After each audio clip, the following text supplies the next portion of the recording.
Greetings and salutations, and welcome to Reading Between the Lines. I am your host, the Water Dog, and today I'm going to be counting down my 10 favorite vampires from Gehenna.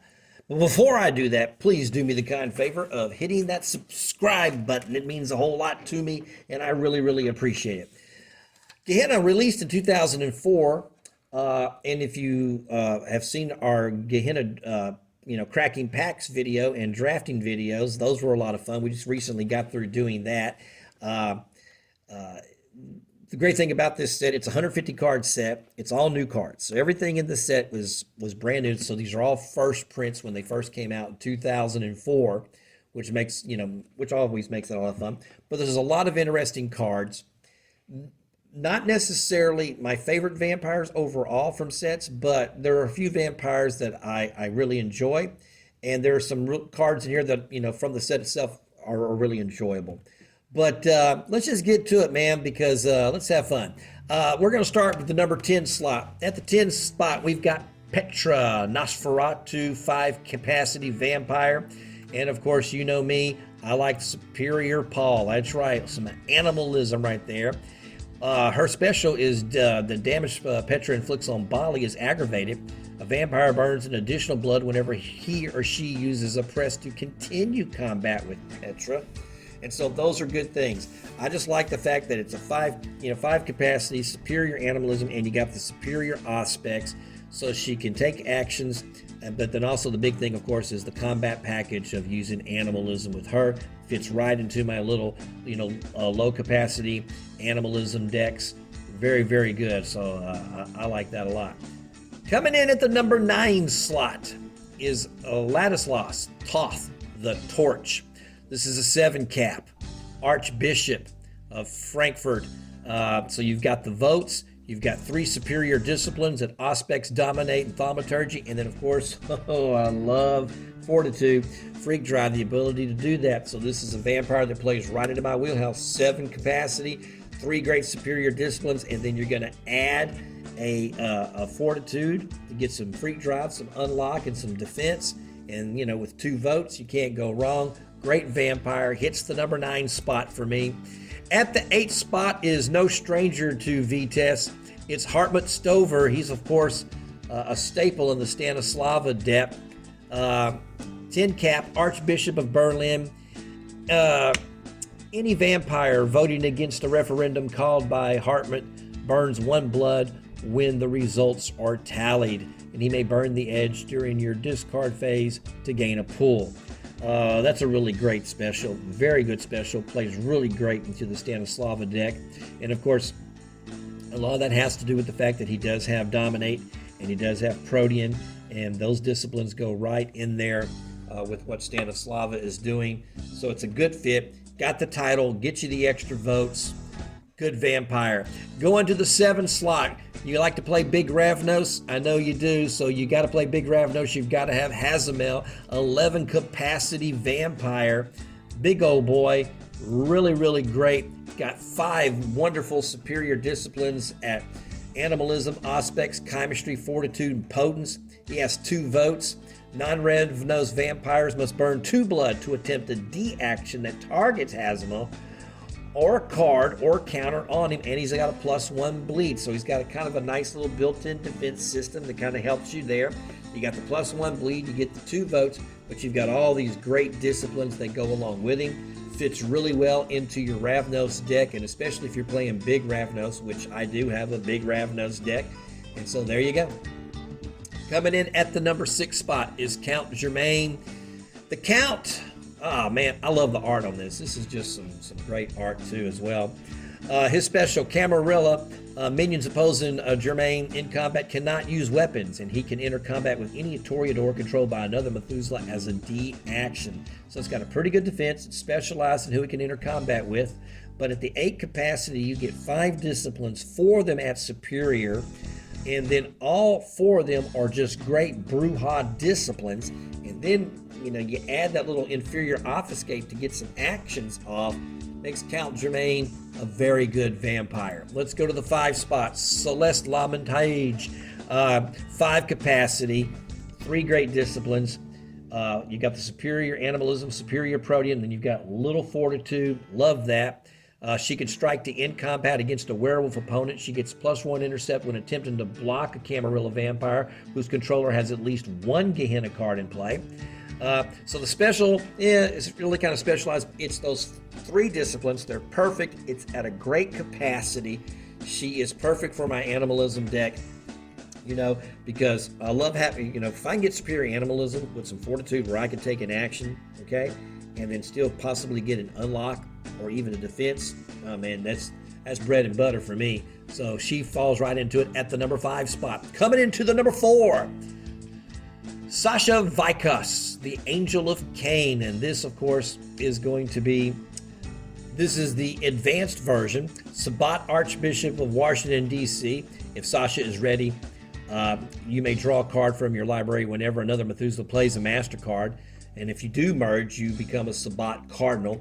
3 great superior disciplines at Aspects, Thaumaturgy, and Vicissitude. And then you got little animalism and little dominate. You know me, I've already talked about this before. Man, on vampires, I love having that because, man, that gives me, if bounce bleeds come around and you've already used your on the queue, just sticking a couple of guard dogs in there to unlock and then be able to still bounce again is great. And so I'm always looking for that. And I'm always looking for that. Once again, I just think that's just a water dog tech, I guess. It's one of them things. But having that to be able to play guard dogs or rat warning, is really good to do the unlock.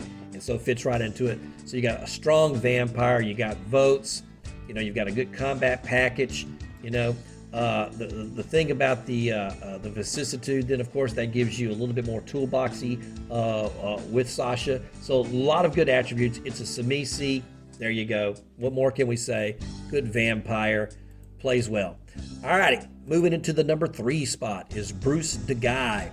This is a Ventru and Titcherbrew 10-cap Cardinal, 4 superior disciplines, aspects, dominate, fortitude, and obtenebration.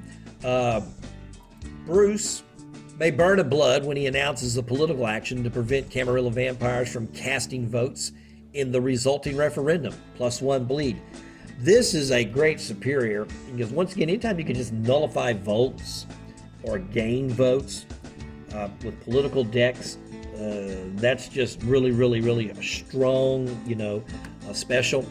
So he already's coming in as a Cardinal. You get the 3 votes, and then you can negate votes, and so he becomes very vulnerable.